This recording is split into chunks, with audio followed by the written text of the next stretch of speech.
Hey BookTube, Aaron here, hope you're doing okay. Today for Poetry Thursday I'm going to be reading some John Keats. His last collection, Lamia, Isabella and the Eve of St Agnes, was the pick for the Poetry Book Club through January, so I've been spending a lot of time with John Keats and just very slowly going through his poems and considering them. And before I get into today's poem, if I was to try and summarise the entire collection, I would probably just say that it's maybe, if not one of the best, then the best reflection on loss and impermanence in the English language and in English language poetry. And I want to read one of his odes to you today, and it's not Ode to a Nightingale or Ode on a Grecian Urn, but it's Ode to Psyche, which I sort of overlooked the first time I read it, but then I listened to a podcast called The History of Literature, and they have quite a few episodes on John Keats. I think John Keats is one of the presenter's favourite writers of all time, so there are quite a few episodes, and so there's one episode just devoted to this poem, and after listening to that, I just felt excited to get back into this poem and to read it again, so I thought I'd share that with you, and I thought I'd share maybe a little context that I got really through that podcast episode.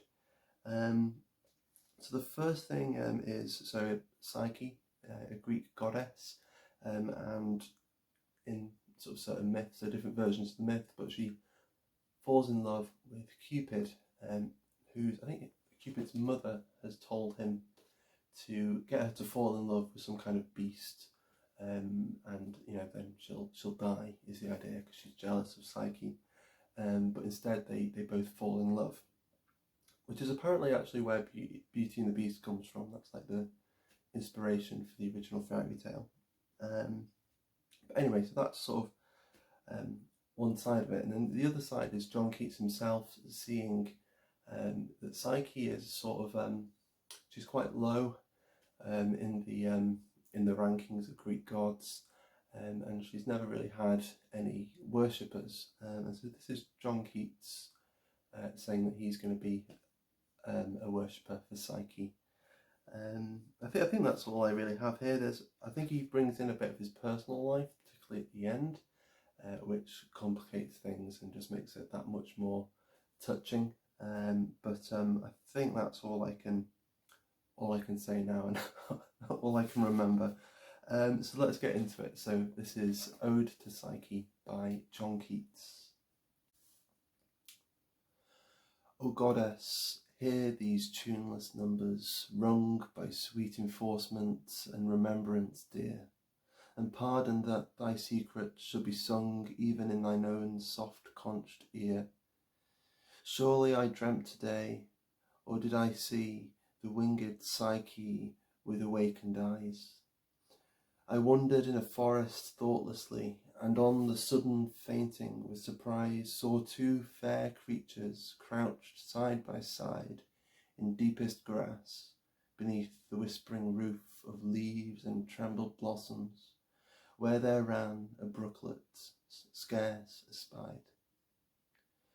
Mid hushed, cool-rooted flowers, fragrant-eyed, blue, silver-white, and budded Tyrian, they lay calm-breathing on the bedded grass. Their arms embraced, their pinions too. Their lips touched not, but had not paid due.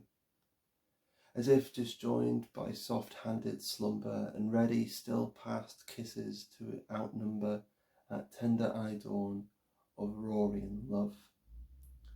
The winged boy I knew, but who wast thou, O happy, happy dove, his Psyche true?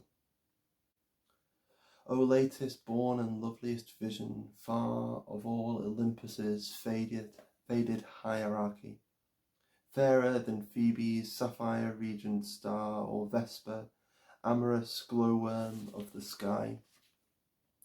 Fairer than these, though temple thou hast none, nor altar heaped with flowers, nor virgin choir to make delicious moan upon the midnight hours. No voice, no lute, no pipe, no incense sweets from the chain-swung censer teeming. No shrine, no grove, no oracle, no heat of pale-mouthed prophet dreaming.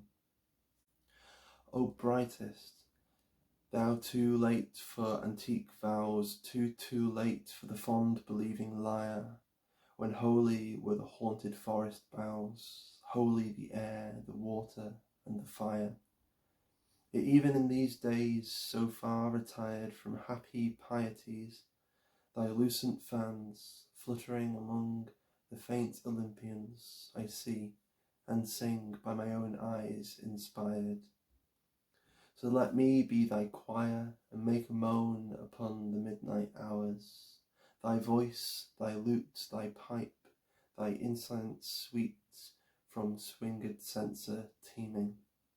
Thy shrine, thy grove, thy oracle, thy heat of pale-mouthed prophet dreaming.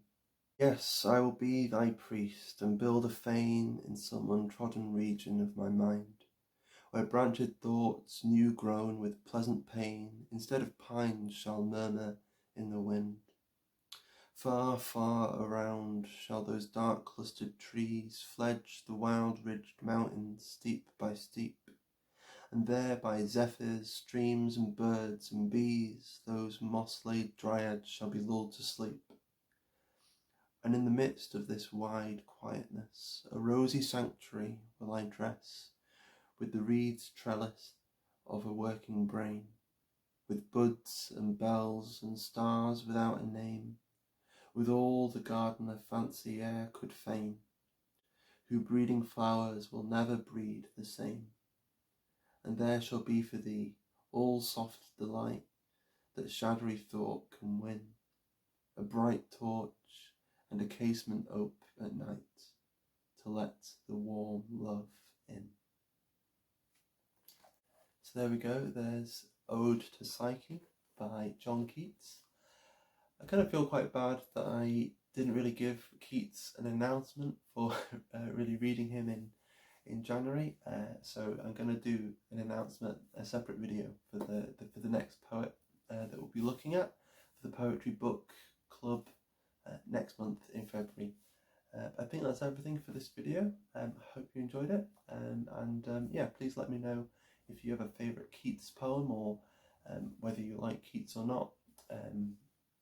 Yeah, that'd be cool to know. But I think that's everything for today. I'll see you again soon. Take care.